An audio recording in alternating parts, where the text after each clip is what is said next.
Shalom, puji nama Tuhan, Bapak Ibu Saudara yang terkasih di dalam nama Tuhan Yesus Kristus. Senang sekali kalau kembali kali ini kita boleh berjumpa, dan izinkan kali ini kami menyapa melalui media sosial yang ada kali ini untuk kita boleh sama-sama kembali belajar dari kebenaran firman Tuhan. Kalau tadi kita sudah sama-sama memuji membesarkan nama Tuhan, kita sudah menyembah Tuhan, dan biarlah itu yang boleh terus menjadi sumber sukacita kita, kekuatan kita. Dan kali ini Bapak Ibu Saudara terkasih, kita mau sama-sama kembali merenungkan akan kebenaran firman Tuhan yang pastinya akan menjadi kekuatan, akan menjadi penghiburan bagi kita semua. Bahkan di tengah-tengah situasi yang tidak menentu, di tengah-tengah situasi yang menakutkan sekalipun, percayalah bahwa hanya Yesus jawaban di dalam hidup saudara dan saya. Puji nama Tuhan Bapak Ibu Saudara terkasih. Mari saat hari ini kita mau sama-sama belajar dari kebenaran firman Tuhan. Kita mau buka Alkitab kita di dalam Ayub pasalnya yang pertama, ayat yang ke-21 sampai dengan ayat yang ke-22. Kisah ini mungkin sudah tidak asing lagi bagi kita semua. Kisah ini sudah sering kali kita dengarkan, tetapi biarlah kali ini kita kembali diingat ulang oleh kebenaran firman Tuhan yang pastinya akan menguatkan setiap saudara dan saya. Demikian firman Tuhan saya akan bacakan. Nanti Bapak Ibu Saudara terkasih bisa perhatikan dari Alkitab kita masing-masing. Demikian firman Tuhan, katanya, "Dengan telanjang aku keluar dari kandungan ibuku. Dengan telanjang juga aku akan kembali ke dalamnya. Tuhan yang memberi, Tuhan yang mengambil, terpujilah nama Tuhan." Dalam kesemuanya itu Ayub tidak berbuat dosa dan tidak menuduh Allah berbuat yang kurang patut. Bapak Ibu Saudara terkasih, hari-hari ini setiap kita, bahkan seluruh dunia, sedang mengalami satu masa yang luar biasa. Ada satu wabah yang sedang melanda dunia. Ada satu hal yang pastinya membuat setiap kita takut, khawatir, dan cemas.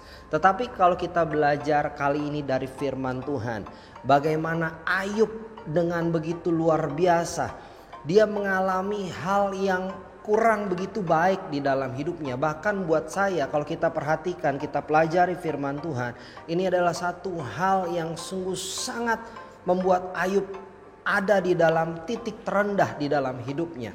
Bapak Ibu Saudara terkasih, tetapi firman Tuhan catatkan apa yang menjadi respon dari seorang Ayub yang begitu luar biasa. Bapak Ibu Saudara terkasih, ketika ada pengalaman yang tidak baik yang sedang ia alami dan dia hadapi, firman Tuhan katakan dalam kesemuanya itu Ayub tidak berbuat dosa dan tidak menuduh Allah berbuat yang kurang patut. Nah, Bapak Ibu Saudara terkasih, masalah yang kita hadapi hari-hari ini sama. Seluruh dunia sedang berjuang. Seluruh dunia sedang sama-sama mengalami satu hal yang saya rasa setiap kita pasti khawatir mendengar banyak kabar yang menakutkan. Bapak Ibu Saudara terkasih, bahwa kita percaya Allah yang kita sembah, dia tidak pernah berbuat jahat. Dengan apapun juga yang Tuhan izinkan terjadi di dalam hidup kita, percayalah bahwa Tuhan punya maksud dan rencana yang pastinya indah buat saudara dan saya. Bapak Ibu Saudara terkasih, ketika kita kembali buka firman Tuhan kita di dalam Filipi 4 ayatnya yang keempat, demikian firman Tuhan, "Bersukacitalah senantiasa dalam Tuhan. Sekali lagi kukatakan bersukacitalah." Bapak Ibu Saudara terkasih, di tengah situasi yang pasti membuat kita sama-sama mengalami kekhawatiran, firman Tuhan kembali ingatkan dan hadir bagi kita semua. Kembali Tuhan mau supaya kita punya hati yang selalu bersukacita. Memang tidak mudah Bapak Ibu Saudara terkasih. Di tengah ketakutan kita, di tengah kekhawatiran kita, di tengah kecemasan dan kebimbangan hati kita, Tuhan mau supaya kita terus tetap bersukacita. Kenapa kita terus tetap bersukacita?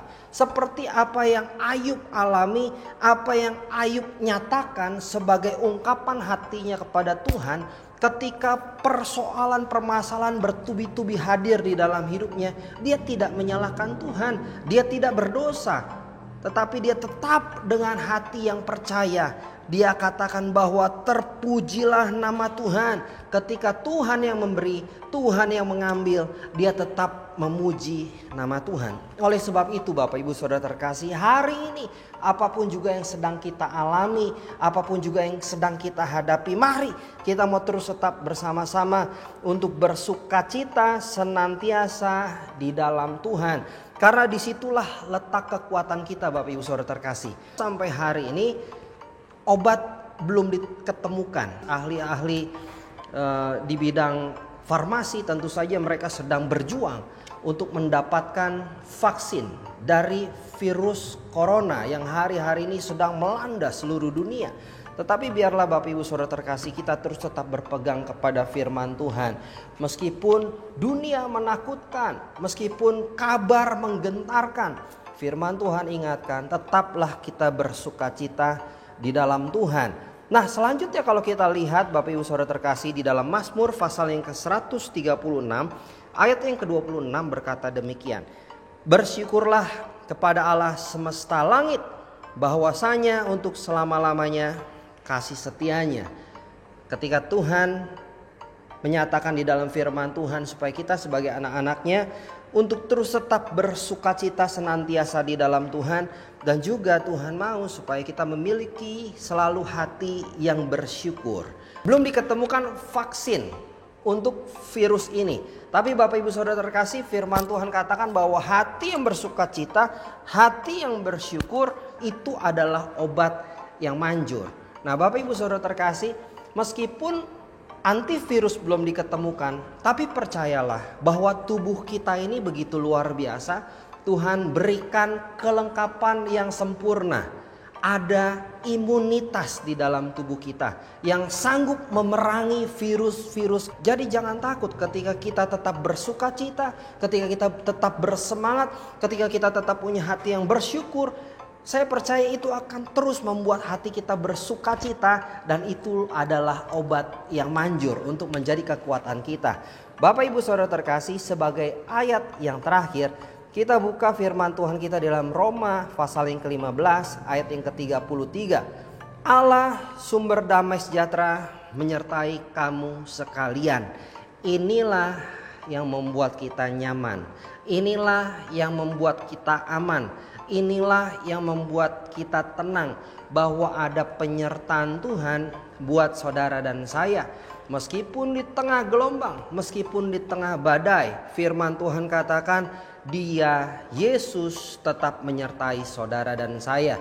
Sehingga apapun yang kita alami sampai hari ini, krisis apapun yang sedang kita alami sampai hari ini, Tuhan mau supaya kita terus tetap memiliki sikap hati yang bersukacita. Tuhan mau supaya kita terus tetap memiliki hati yang bersyukur, karena Dia, Yesus, tidak pernah tinggalkan saudara dan saya. Dia selalu ada. Makanya pemazmur Daud pun menuliskan, dia mencatatkan satu mazmur yang luar biasa. Dia katakan meskipun di dalam lembah kelam sekalipun, dia selalu melihat bahwa ada penyertaan Tuhan. Tongkatmu dan gadamu itu yang selalu menyertai aku. Demikian pemazmur katakan. Oleh sebab itu Bapak Ibu Saudara terkasih, demikian juga kali ini kita mau sama-sama berserah kepada Tuhan. Dan kita terus tetap mau katakan apapun yang terjadi di dalam hidup kita, Tuhan Yesus baik. Puji nama Tuhan Bapak Ibu Saudara terkasih. Demikian firman Tuhan yang bisa saya sampaikan kali ini. Biarlah ini boleh menjadi berkat, menjadi kekuatan bagi kita semua. Dan percayalah, Immanuel, Dia Allah beserta dengan kita. Puji nama Tuhan. Shalom.